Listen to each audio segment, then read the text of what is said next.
got brown, blue, beige, and black. I got every color because I got it like that. I got this, that. I even got those. I got the clothes. I got clouds.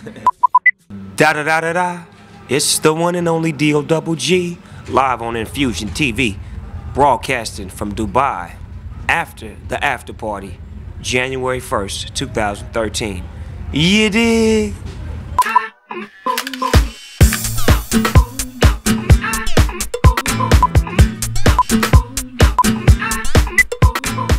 I'm here with the one and only Snoop Dogg, aka Snoop Lion. You here with the da da da da da? It's the one and only D-O-double-G. The one and only D-O-double-G. Thank you, baby. My background over there. There we go. Thank you, baby. This isn't your first time in the UAE. We've seen you here before in Abu Dhabi. Yeah, right? yeah. But we drove past Dubai last time to get to Abu Dhabi, and I didn't feel right about that. I felt like I should have stopped and gave them some love as well. Right. So what I wanted to do was come back and double back and give the people of Dubai some of this love, because they've been supporting me and been down with me from day one. A lot of people out here tonight told me that I raised them. Like, I was a little girl when I first started listening to your music. I was a little boy, and it makes me feel good to see people grow with me, you know? For me to be in the game for 20 years plus, and to see people come out to rock with me and their expressions on their face as far as how they feel my music makes them feel, and how they make me feel in general. Because when I come to this place over here, it's all love, it's natural, it's true, and it's a great feeling. Talking about your music, you've recently reinvented yourself as a Snoop Lion. Can you tell us a little bit more about the story behind the transformation? Well, I went to Jamaica last year to go work on a project, on a record, and I eventually did the reggae record, and I got baptized with the spirit of Rastafari, and it changed me. It completely, you know, baptized me into a different person, to where my music would speak love, it would speak unity, it would speak power, as opposed to where I come from. I come from negativity, gangs, drugs, violence, but as I became successful, I overcame that. So what I want to do now is put out music that represents who I am now and what I represent. And when I go around the world, I get love, so I want to give love, I want to give it out. And reggae music is one of the greatest forms of presenting love through music. And I wanted to do it because I feel like I'm Bob Marley reincarnated, so that's what it was all about. Snoop Lion. Ja! Rastafarianism. Last time you performed in the UAE, the most talked about part of your performance was when you rocked the national dress, the Kandora. And now we see you once again rocking... I'm a fashion statement, man. You gotta understand me. One thing about me, I embrace the culture where I'm at.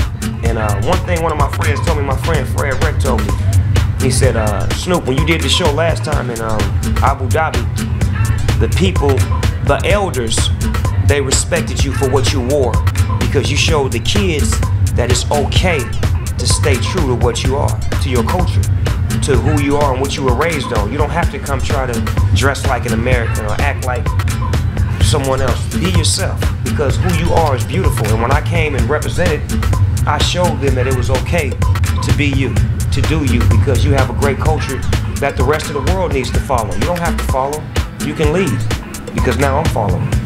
So I'm sure that there's going to be a new generation of Emiratis who are wearing the national dress but rocking the grill, with the ice in their ear, rocking the bands and chains. Add your flavor, you know, you got to add your piece to the puzzle.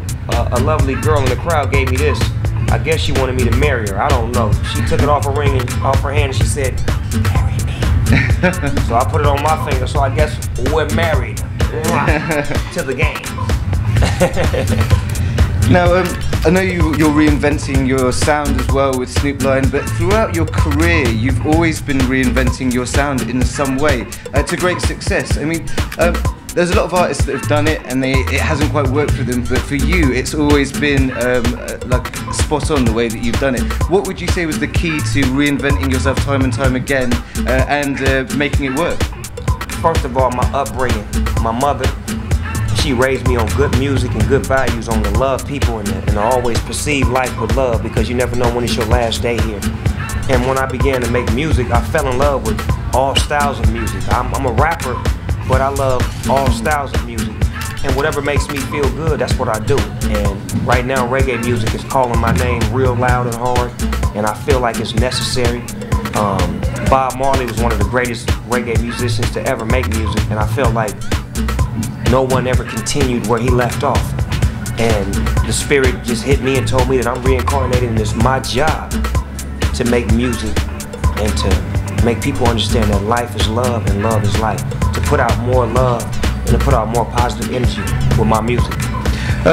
One of the reasons as well, one of the influences right, that I heard was the fact that you've now become a very more family-orientated man.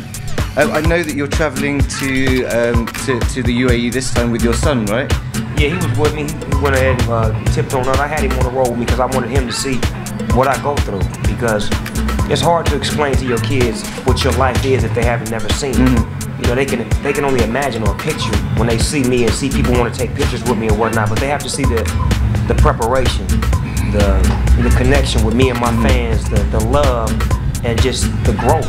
You know, like I said, a lot of these people were kids when I first started making music, and their parents may say, you know, you can't listen to that, and they went ahead and listened to it anyway, and they fought for me.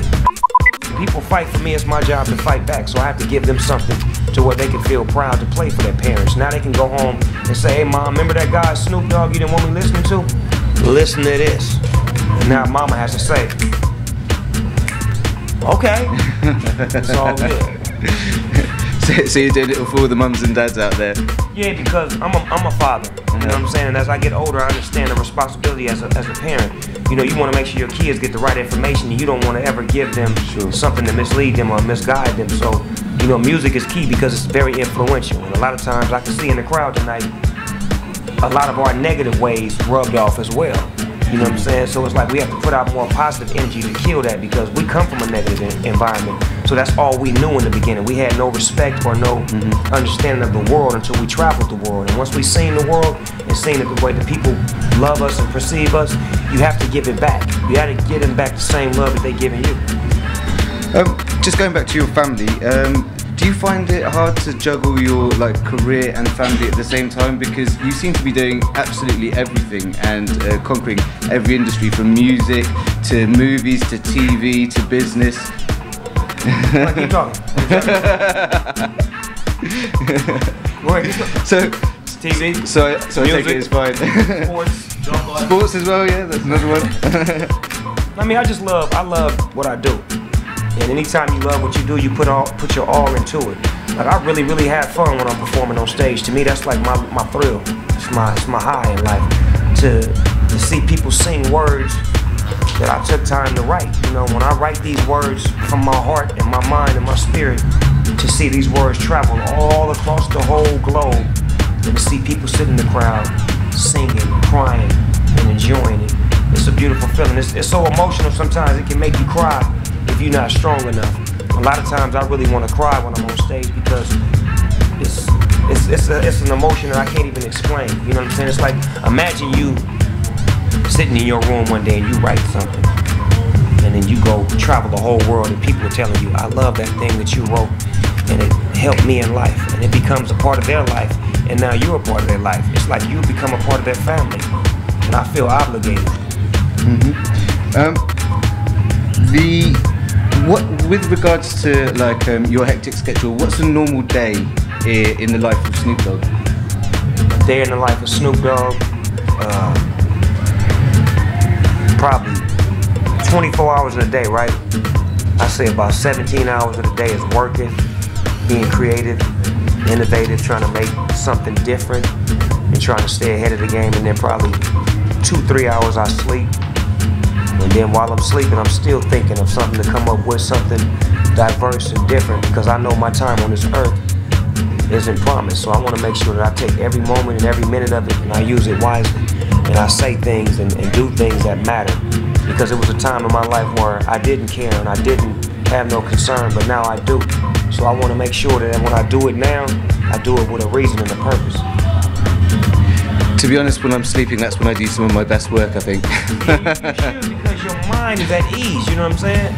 So it gives you, and when you sleep and you're able to visualize what you want to come to life. That's what I found out. When I'm sleeping, I can see everything come to life. I can see whatever it is I'm preparing to do. Like even with this reggae move, I never planned on it. I never said, well, I want to go do a reggae album and a reggae movie. It just happened. And what else do you have planned for 2013? I want to go to a soccer game. I've never been to a real soccer game. If you're going to the UK, I recommend Newcastle United. That's my team. Who? Newcastle United. Newcastle? They always say Arsenal, Manchester U, Chelsea.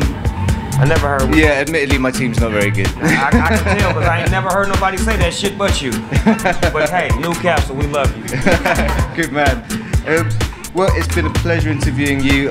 Loved your show just now. Thank you, brother. The energy was absolutely amazing, and hopefully look forward to seeing you again in the UAE. As they say in the Terminator movie, I'll be back. To all of the organizers, the promoters, the people behind the scenes, the ladies, the men, the people who work hard to get Snoop Dogg here. Thank you guys. I really appreciate it. I don't know how to say it. There's so many of you, I don't know who did what, but I do appreciate y'all for bringing me here and letting me touch bases with the people who love me. To all of the people who put this project together, I don't know all of y'all names, but I love y'all and I appreciate y'all. And thank y'all for being so hospitable to me and my team. We appreciate you. God bless. We gotta have peace. We got to have peace. We've got to have peace in the Middle East.